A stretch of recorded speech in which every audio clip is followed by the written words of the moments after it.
मित्रांनो नमस्कार. मित्रांनो, तुम्हाला चालताना किंवा कुठे प्रवास करताना एखादं पाकीट सापडलं, एखादं मोबाईल सापडला, एखादी बॅग सापडली आणि त्या बॅगमध्ये काही सोनं, नाणं, चांदी किंवा रोख रक्कम असेल, तर तुम्ही काय कराल? हा माझा साधा सोपा प्रश्न आहे. आपल्याला काही सापडलं तर आपल्याला उचलून घ्यायची सवय असते, कारण आपण दुर्लक्ष करू शकत नाही. आणि त्यात ते जर मौल्यवान, आकर्षक असेल तर कुणीही त्याच्याकडे खेचला जातो. परंतु समाजात अशा काही वेगळ्या घटना घडतात की ज्याच्यामधून लोकांच्या निर्लेप, निरपेक्ष, निस्वार्थी, तटस्थ आणि आकर्षणरहित अशा गुणांचं दर्शन होतं. अशा दोन घटना पुण्यात घडल्यात. एका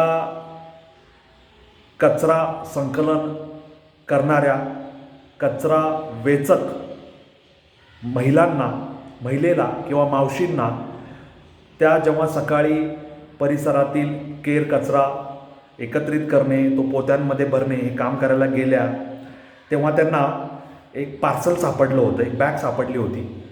आणि त्या बॅगेमध्ये काय आहे हे त्यांनी पाहिलं तर त्याच्यामध्ये 10 लाख रुपयाची रक्कम होती. आता ही 10 लाख रुपयाची रक्कम ही जो माणूस तिथं काही कामानिमित्त आला होता किंवा काही त्याच्या कंपनीचं ते गोळा केलेलं काही जे काही कारणामुळे त्याच्याकडे ती रक्कम आली होती, ती बॅग त्याच्याकडून तिथे विसरली गेली होती. आणि ह्या महिलेने ती रक्कम आपली नाही आहे ह्याची तिला खात्री होती, कचऱ्यात सापडली होती, त्यामुळे ही आपण घेऊ नये या भावनेने तिने ती रक्कम परत देऊन टाकली. म्हणजे ते लोक शोधत आले, त्यांनी तो शोध घेतला आणि तिला ते देऊन टाकली. ज्याचं ते सगळं सामान होतं 10 लाख रुपये, त्याने काही त्यांना बक्षीस म्हणून दिलं. आणि त्याच्यानंतर ह्या ताईंचा, या मावशींचा, या आईचा, या मातेचा, या महिलेचा समाजामधून सगळीकडे कौतुकोद्गार निघाले. सगळ्यांनी त्यांचं कौतुक केलं, सगळ्यांनी अभिनंदन केलं. काही संघटनांनी त्यांना साडी चोळी देऊन, पुष्पहार देऊन, श्रीफल देऊन त्यांचा मान सन्मान केला आणि समाजामध्ये त्यांची प्रतिष्ठा वाढली. समाजाने त्यांच्या ह्या गुणांचं कौतुक केलं की जे आपलं नाही आहे, ते चुकून आपल्याकडे आलेलं आहे, त्याच्यावर आपला हक्क कसा सांगायचा, ते आपल्या कष्टाचं नाही आहे, आपण घाम गाळून ते पैसे कमवलेले नाही आहेत, मग ते आपण कसे घ्यायचे. बरं, ज्याचे ते आहेत किंवा ज्याच्यावर त्या पैशांची जबाबदारी आहे, त्याला जर उद्या ते नाही मिळाले तर त्याच्या डोक्यावर एक टांगती तलवार राहील. त्याच्या कष्टाचे असतील ते गेले तर तो आयुष्यभर त्याच्यासाठी तळतळत राहील आणि त्याच्यावर त्या 10 लाखाची जबाबदारी असेल, कुणाचे त्याला द्यायचे असतील, कंपनीचे असतील, कलेक्शन असेल, तर ती कंपनी त्याच्यावर दोषारोपण करेल. त्यामुळे ह्या सगळ्यांचे नकारात्मक परिणाम ज्याने ते 10 लाख रुपये त्याचे नसताना स्वतःकडे ठेवले त्याला भोगावे लागणार आहेत. ह्या घटनेमध्ये असं होणार नाही आहे. त्या ताईंनी आपल्या पुढ्यात आलेली प्राक्तनाची परीक्षा अत्यंत योग्य पद्धतीने सामोरे जात त्याच्यात त्या उत्तीर्ण झाल्या आणि एका मोठ्या संकटातून त्यांनी स्वतःची सुटका करून एक चांगल्या प्रकारचं पुण्य काम करून ते 10 लाख रुपये परत केले. अशीच दुसरी घटना, घरातील अंगठी पुडीत बांधून किचनवर ठेवली, काम करता करता, स्वयंपाक करता करता ते कागदात गुंडाळलेली अंगठी कचरा म्हणून तशीच कचऱ्याच्या डब्यात गेली. तिथून ती कचरा संकलन करणाऱ्या ताई, मावशी, अक्का त्यांच्या माध्यमातून गोळा होत होत भलतीकडेच गेली. आणि जेव्हा हे लक्षात आलं तेव्हा त्यांनी शोध घ्यायला सुरुवात केली की आपला कचरा कोण नेतं, तो पुढे कुणाकडं दिला जातो, तिथून त्याचं एकत्रीकरण कसं होतं, हे सगळं त्यांनी माग काढत त्या ताईंपर्यंत पोहोचले. तिथं ते कचरा शोधला, त्या ताईंना ती कचऱ्यात ती सापडलेली होती, त्या ताईंनी ती त्यांना परत दिली आणि अशा पद्धतीने 1 तोळ्याची अंगठी मूळ मालकाकडे परत आली. याच्यामध्ये त्या ताई मावशीने सुद्धा कुठल्याही प्रकारचं आकर्षण, कुठल्याही प्रकारचा सोस, कुठल्याही प्रकारचं लालचीपणा न दाखवता मूळ मालकाला ती अंगठी 1 तोळ्याची परत दिली. आता 1 तोळा सोन्याचा दर काय हे तुम्ही समजू शकता.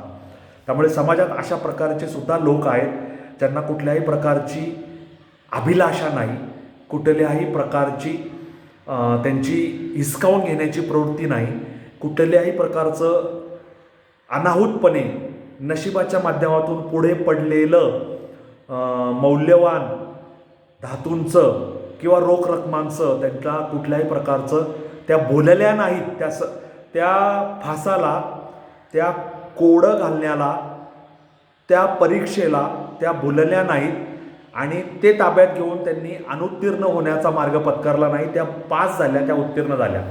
आता तिसरी घटना,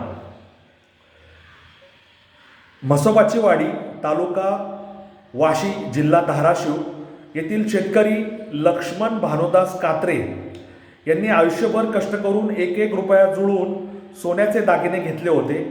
त्यांनी त्यांच्याकडील सोने एका स्टीलच्या डब्यात ठेवून तो डब्बा ज्वारीच्या पोत्यात ठेवला होता. आता दिवाळी सण जवळ आल्यामुळे त्यांना सणासाठी पैशाची गरज होती आणि त्यांनी गडबडीत काय केलं, आपली ज्वारीची 3 पोती ही बाजारात नेऊन कृषी उत्पन्न बाजार समिती येथील हनुमंत लीला ट्रेडिंग कंपनी प्लॉट नंबर 108 येथील अमोल ज्ञानदेव कानकात्रे यांच्या अडत जी असते, अडतदार कमिशन एजंट यांच्याकडे दिली होती. आता तुम्ही विचार करा की यांनी जे सोनं घेऊन डब्यात ठेवून ते डबा ज्वारीच्या पोत्यात ठेवला होता, तर त्या सोन्याची किंमत आजच्या दिनांकाला किती होती? सोनं आज 1 लाखाची मर्यादा ओलांडून पुढे गेलेलं आहे. त्यामुळे जेव्हा हे 3 पोती ज्वारी जेव्हा थप्प्या लावत होते, तेव्हा त्या ज्वारीच्या पोत्याची पलटी मारताना तिथले जे व्यापारी होते अमोल कानकात्रे आणि त्यांचे दिवाणजी मुनीम ज्यांना म्हणतात, रवींद्र बिभीषण गादेकर यांना त्या पोत्यामध्ये स्टीलचा डबा मिळून आला. त्यांनी त्याच्यात डबा उघडून पाहिला असता त्याच्यात सोन्याचं मंगळसूत्र, गंठण, कानातले असे तब्बल 4 तोळे सोनं होतं आणि हे 4 तोळे सोन्याची किंमत 5 लाख रुपये होती. त्यामुळे त्यांनी ताबडतोब ही 3 पोती कुणाकडून आले हे त्यांना माहिती होतं. ही 3 पोती लक्ष्मण भानुदास कात्रे यांच्याकडून आलेली होती. त्यांनी ताबडतोब त्यांना संपर्क केला आणि त्यांना या घडलेली घटना सांगितली आणि हे आडतदार अमोल ज्ञानदेव कानकात्रे यांनी ताबडतोब त्याचे सोन्याचे मालक यांच्या ताब्यात त्यांचं 4 तोळं सोनं परत केलं. ही घटना इथे घडलेली आहे, म्हणजे बार्शी तालुक्यातील सोलापूर येथे. आणि ह्या आडतदार कानकात्रे, अमोल ज्ञानदेव कानकात्रे यांचं सर्व स्तरातून कौतुक करण्यात येत आहे. त्यामुळे हे आपण सगळ्यांनी आदर्श घ्यावा. अशा ह्या 3 घटना आहेत. आणि ज्वारीच्या पोत्यात आलेलं सोनं परत केलं, कचऱ्याच्या ढिगामध्ये आलेलं कागदात गुंडाळलेली अंगठी परत केली आणि 10 लाख रुपयाची सापडलेली बॅग तीसुद्धा परत केली. जे आपलं नाही त्याच्यावर हक्क सांगायचा नाही. आपलं कष्टाचं आपल्याला आयुष्यभर पुरेल, पण चोरीचं, लुबाडणुकीचं, आपलं नसलेलं, आपण न कमावलेलं असं काही घेतलं तर ते आपल्याला लाभणार नाही. आपण आपलं काम करत जावं, आपण आपले कष्ट करत जावे. त्याचा मोबदला मिळाला तरी आनंद, नाही मोबदला मिळाला तरी आनंद. काम पूर्ण करणे, कामातलं समाधान प्राप्त करणे हाच आनंद आहे. शेवटी 2 घास आपल्या मुखी जे द्यायचे ते परमेश्वर देणारच आहे. त्यामुळे त्याच्यात समाधान मानावं आणि आलेला क्षण कष्टाने, कामात चांगल्या प्रकारे गुंतवणूक करून, काम पूर्ण करून, कामाचं सार्थक अनुभवून पुढे चालत राहावं. कारण आपला प्रामाणिकपणा, आपले कष्ट, आपले घाम हेच आपलं संचित आहे आणि हे कर्मच आपल्याला अनंताच्या प्रवासाला कामाला येणार आहे. आणि जे आपलं नाही ते नाकारायचं, ज्याचं आहे त्याला देऊन टाकायचं आणि ह्या पुण्याच्या राशी गोळा करत करत पुढे चालू पडायचं. एवढंच मला या निमित्ताने तुम्हाला सांगायचं आहे. तुम्हाला अशा लोकांबद्दल, अशा वेगळ्या वाटेवरील विषयांबद्दल काही माहिती असल्यास कॉमेंट बॉक्समध्ये मला लिहून सांगायला विसरू नका. माझा हा चॅनल अन्नवट वाट जास्तीत जास्त लाईक शेअर सबस्क्राईब करायला विसरू नका. मित्रपरिवार, आप्तजन, स्नेहीजन या सगळ्यांपर्यंत माझा चॅनल पोहोचवा. तुम्हाला कोणाला काही भेट द्यायची असेल तर बाजारात जाऊन काही विकत आणून तुम्ही देणार किंवा नाही देणार हा तुमचा प्रश्न आहे, परंतु माझ्या चॅनलची लिंक त्यांच्या व्हॉट्सअपला कॉपी पेस्ट करायला विसरू नका. त्यांनाही सांगा की अन्नवट वाटेवरचे व्हिडिओ पाहत जा, ऐकत जा, काहीतरी वेगळं ऐकल्याचं पाहिल्याचं समाधान लावेल. एवढीच माझी तुम्हाला प्रार्थना आहे. धन्यवाद. जय हिंद, जय महाराष्ट्र, वंदे मातरम, जय श्रीराम, जय जगन्नाथ, जय सनातन. धन्यवाद.